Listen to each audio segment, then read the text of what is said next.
Hello students, আজকে ভিডিওতে আমরা করব ক্লাস 6 বাংলা চ্যাপ্টার 4। চলো গাছের চারা রোপণ করি এই চ্যাপ্টারের সম্পূর্ণ প্রশ্ন উত্তর। তো প্রথমে আমাদের কি দেওয়া আছে দেখো, প্রথমে দেওয়া আছে নাট্যকারের পরিচয়। তো নাট্যকারের নাম কেশদা মহন্ত। তোমরা প্রথমে কি করবে, নাট্যকারের পরিচয়টা সম্পূর্ণ শিখে নেবে, কারণ নাট্যকারের পরিচয় এক্সামে আসতে পারে। এক্সামে যদি আসে এরকম দেওয়া থাকতে পারে যে টিকা লেখো কেশদা মহন্ত, অথবা এরকম দেওয়া থাকতে পারে শর্ট কোয়েকশন, কেশদা মহন্তের কবে জন্ম হয়েছিল, কবে মৃত্যু হয়েছিল, তারপর তার রচিত কয়েকটি গ্রন্থের নাম লেখো।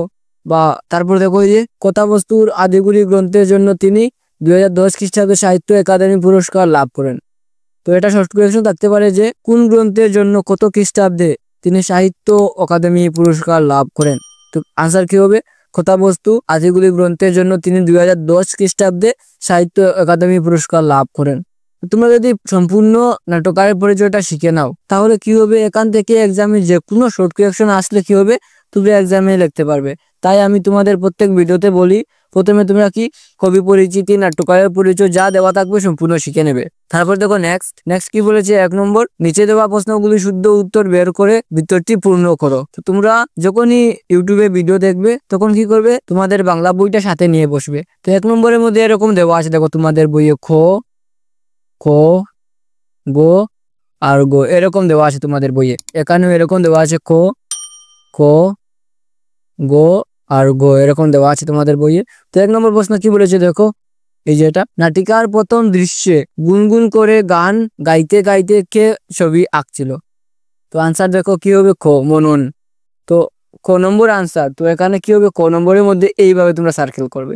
তারপরে এটা দেখো আনসার কি, গ নম্বর আনসার। তো তোমরা গ নম্বরের মধ্যে এইভাবে সার্কেল করবে, ঠিক আছে, এরকম পূর্ণ করে দেবে। তারপর দেখো নেক্সট কি বলেছে, এবার দেখো 2 নম্বর, তুমি ওপরের দ্বিতীয় প্রশ্নের উত্তরটি কেন শুদ্ধ বলে বেছে নিয়েছো, সহপাঠীদের সঙ্গে আলোচনা করে বলো।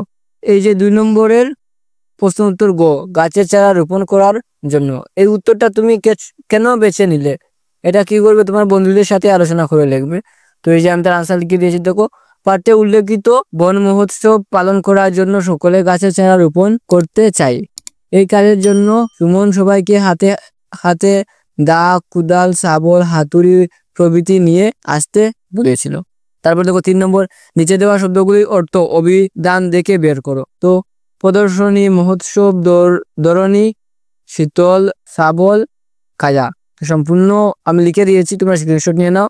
তারপর দেখো নেক্সট 4 নম্বর কি বলেছে, পাঠটির দ্বিতীয় ছবিতে কাহিনীর কোন কোন অংশ প্রকাশ পেয়েছে আলোচনা করে বাক্সে লিপিবদ্ধ করো। তো তোমাদের 4 নম্বর বইয়ের মধ্যে দেখবে একটা বাক্স দেওয়া আছে, এই বাক্সের মধ্যে তোমরা লিখবে। তো আমি এই যে উত্তরটা লিখে দিয়েছি। তারপর দেখো 5 নম্বর কি বলেছে, নিচে দেওয়া প্রশ্নগুলির উত্তর দাও। প্রশ্ন উত্তর 5 নম্বর থেকে প্রশ্ন উত্তর আরম্ভ হয়ে গেল আমাদের। তো মনন কেন ছবি এঁকেছিল, এই যে তার আনসার। তারপর ক নম্বর, গাছ আমাদের কি কি দেয় বলে মনন বলেছিল। তো মনন বলেছিল গাছ আমাদের ফুল, ফল এবং ছায়া দেয়। গাছ আমাদের আর কি দেয় কে বলতে পারবে, অক্সিজেনও দেয়, ঠিক আছে, অক্সিজেন না দিলে কিন্তু আমরা বেঁচে থাকতে পারতাম না। আমরা যে শ্বাস নেই তখন আমরা কি নেই, আমরা অক্সিজেন নেই। তারপর দেখো নেক্সট কি বলেছে, গ নম্বর, গ উম চ কমপ্লিট আমি করে দিয়েছি, তোমরা স্ক্রিনশট নিয়ে নাও। তোমাদের যদি কোথাও ডাউট থাকে কমেন্ট বক্সে নিশ্চয়ই তোমরা কমেন্ট করবে। তারপর দেখো 6 নম্বর কি বলেছে, নিচে দেওয়া প্রশ্নগুলির বিস্তারিত উত্তর দাও। মনন তার ছবির মাধ্যমে কি ভাব ফুটিয়ে তুলতে চেয়েছিল, এই তার উত্তর আমি লিখে দিয়েছি। তারপর দেখো ক নম্বর, গাছের চারাগুলি রোপণ করার পর সেগুলির পরিণতি কি হবে বলে সুমনা শঙ্কা প্রকাশ করেছিল, তার এই শঙ্কা কে কিভাবে দূর হবে বলেছিল। এই যে তার উত্তর এখানে দেওয়া আছে। তোমরা এই উত্তরগুলো লেখার আগে প্রথমে এই চ্যাপ্টারটা ভালো করে পড়বে, রিডিং পড়লে দেখবে এই উত্তরগুলো তোমাদের অনেক ইজি মনে হবে। তারপর দেখো নেক্সট গ নম্বর কি বলেছে, মননরা কিভাবে গাছের চারা রোপণ করার পরিকল্পনা করেছিল, এই যে তার উত্তর। তারপর 7 নম্বর আমরা চলে এসেছি, কে কাকে বলেছিল লেখো। 7 নম্বর আমরা বলবো মানে এই কথাটা কে কাকে বলেছিল। তো আমাদের ছোট ছোট ভাই বোনেরা মানে শিশু শ্রেণীর ছেলেমেয়েরা নেচে নেচে একটা গান গাইবে, তো এই কথা কে বলেছিল, কথাটি ঋতুপর্ণ কাকে বলেছিল, মননকে বলেছিল। এইরকম ক উত্তর আমি এখানে করে দিয়েছি, তোমরা স্ক্রিনশট নিয়ে নাও। তারপর দেখো নেক্সট কত নম্বর করবো আমরা, 8 নম্বর কি বলেছে, আসো ক অংশের সঙ্গে ক অংশ মেলা। এই যে ক অংশ আর ক অংশ তোমাদের বইয়ের মধ্যে দেওয়া আছে, তোমরা দেখতে পাবে তো আমি এগুলো মিলিয়ে দিয়েছি, তোমরা স্ক্রিনশট নিয়ে নাও। আর ভিডিওটি যদি ভালো লাগে তোমাদের, তোমরা লাইক করে শেয়ার করে দেবে। আর এরকম আরো ভিডিও পাওয়ার জন্য চ্যানেলটিকে সাবস্ক্রাইব করে দেবে, কারণ একটা ভিডিও বানাতে আমাদের অনেক পরিশ্রম করতে হয়। এই যে এগুলো সবগুলো টাইপ করতে হয়, তারপর আমি তোমাদের জন্য ভিডিও নিয়ে আসি। তো অনেক কষ্ট করে আমাদের একটা ভিডিও বানাতে হয়। প্লিজ তোমরা চ্যানেলটিকে সাবস্ক্রাইব করে দেবে। তারপর দেখো 9 নম্বর কি বলেছে, নাটকটিতে যে চরিত্রগুলো আছে সেই নাম খুঁজে বের করে একটি তালিকা প্রস্তুত করো।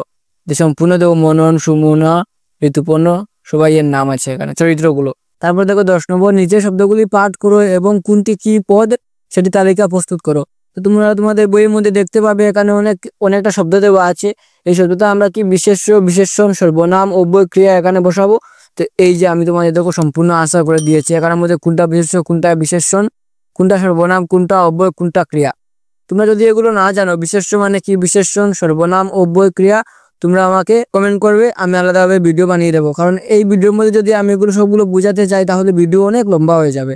তারপর দেখো 11 নম্বর, শব্দগুলি বহুবচনে প্রকাশ করো। একবচন থেকে কি বহুবচন, একবচন মানে কি একটা, বহুবচন মানে অনেকটা। তো ছবি থেকে কি হবে, ছবি বলতে কি বোঝাচ্ছে দেখো, একটা ছবি, শুধু ছবি যদি আমি তোমাকে বলি তো কি বুঝবে তুমি, একটাই ছবি আছে।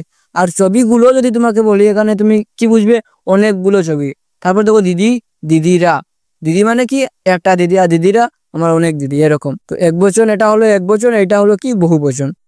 তো আমি সম্পূর্ণ এখানে করে দিয়েছি, তোমরা স্ক্রিনশট নিয়ে নাও। তারপর দেখো 12 নম্বর কি বলেছে, বাক্য রচনা করো। প্রদর্শনী দিয়ে আমরা বাক্য রচনা করব। খেলার মাঠ, ধরনী, গ্রন্থাগার, সারা গাছ, বৈজ্ঞানিক, সম্পূর্ণ আমি করে দিয়েছি বাক্য রচনা। তারপর দেখো 18 নম্বর, এসো জেনে নেই। একটু মন দিয়ে দেখবে এবার তোমরা। তো নাটকটিতে ঋতুপর্ণ বলেছিল, আমাদের দেশের একজন বিজ্ঞানী বলেছিলেন যে গাছেরও প্রাণ আছে।